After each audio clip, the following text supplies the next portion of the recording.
Camaradas, deixem-me. Os cumprimentos são uma parte dos discursos para o qual eu não estou particularmente talhado e, portanto, para não correr o risco de me esquecer de ninguém, permitam-me cumprimentar-vos a todos, na pessoa do Presidente do Congresso, Ricardo Pinheiro, e contar-vos agora uma história. Porto Alegre é uma espécie de segunda casa da minha vida política. Foi este o distrito onde mais vezes representei a Direção Nacional, no tempo que passei no secretariado, e encontrei nesta federação um espaço muito especial. Mesmo quando o partido treme e demonstra algum medo ou alguma fragilidade, sabemos que podemos sempre encontrar em Porto Alegre um exemplo do que é a força do PS. Acompanhei no último ano, nos últimos 2 anos, de perto o trabalho de muitos autarcas deste distrito e não tenho dúvidas. Se a Federação de Porto Alegre é o símbolo de força do PS que é, e se Porto Alegre é um sítio tão especial, muito deve a estas pessoas que escolheram dedicar a sua vida ao serviço em proximidade das suas comunidades. Mas Porto Alegre tem também, até nos momentos difíceis, uma capacidade ímpar de formar gerações e gerações de dirigentes políticos de grande qualidade. Cheguei à JS com 14 anos, em 2005, e Porto Alegre tinha um rosto. Tinha um rosto que na verdade eram 2. O Luís Testa e o João Pina eram os símbolos do distrito junto da melhor geração, e o Meira vai-me perdoar que eu diga, da melhor geração que dirigiu a Juventude Socialista. Tive a sorte de me cruzar com eles e tive a sorte de, desde aí, encontrar neles exemplos, conselheiros muito úteis no momento de tomar todas as decisões e sempre 2 vozes lúcidas na reflexão, em todas as reflexões que o partido teve que fazer. Sabem melhor do que eu, do que falo, a capacidade de organização, a liderança, a oratória, o espírito livre, crítico, capacidade de construir em conjunto, sempre foram marcas desta liderança. Filiei-me no Partido Socialista depois de uma pausa. Em 2016, reencontrei em Porto Alegre esse exemplo.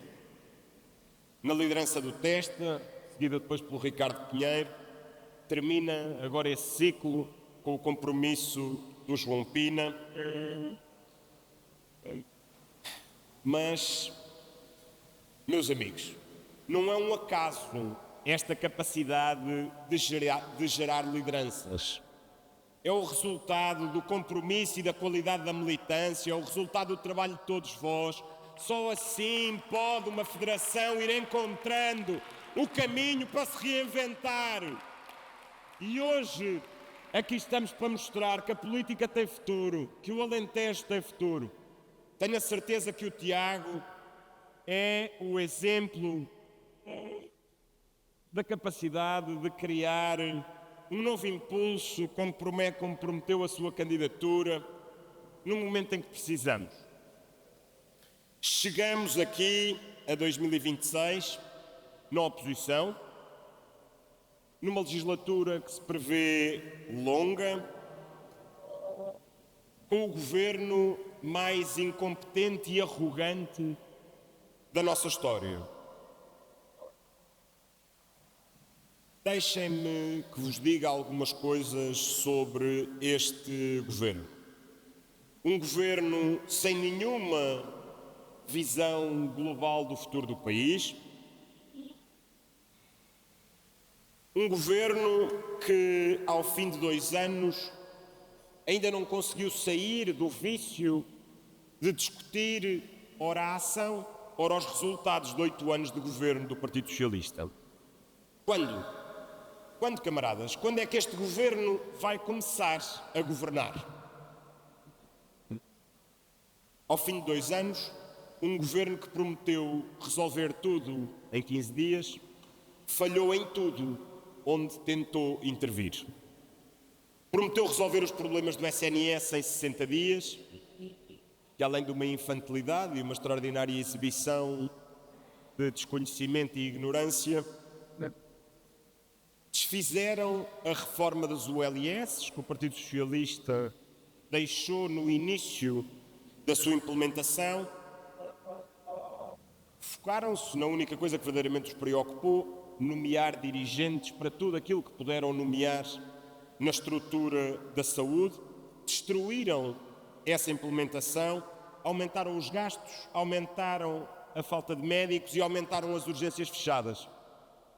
Esta conversa é particularmente importante em Porto Alegre, porque estudos publicados há muito pouco tempo mostram-nos que uma das principais razões para a falha dessa implementação foi o ignorar das diferenças entre os vários territórios onde esta reforma era implementada.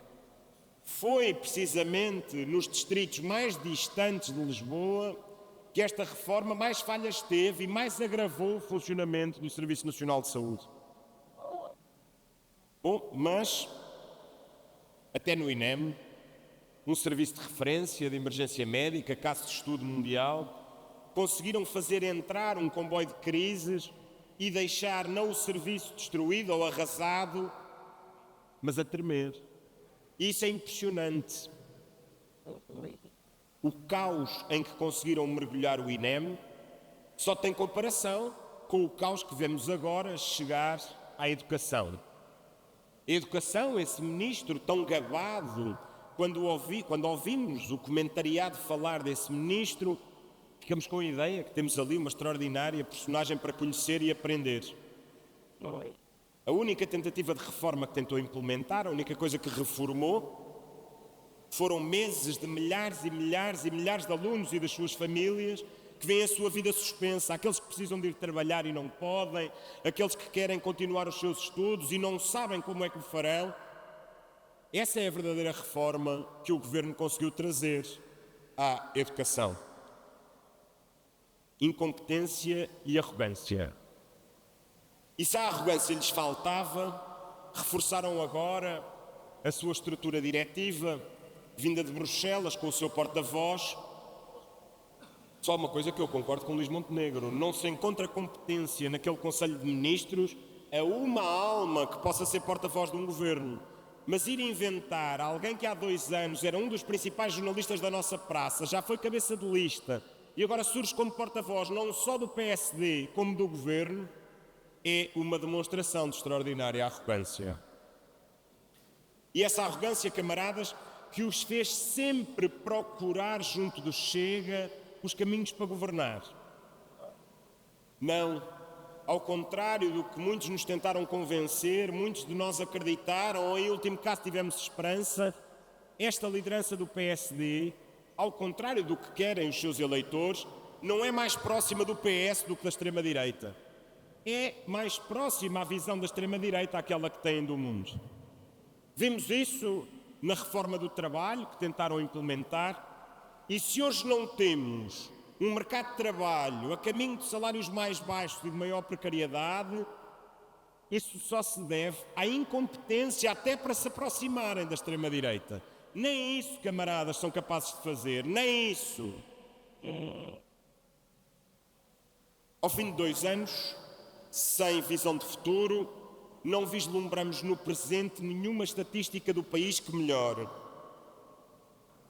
A carga fiscal sobe, as exportações caem, os salários perdem competitividade cada vez mais, os apoios às vítimas das tempestades não chegam e anuncia-se um verão difícil nos incêndios, até com as matas que não conseguiram limpar.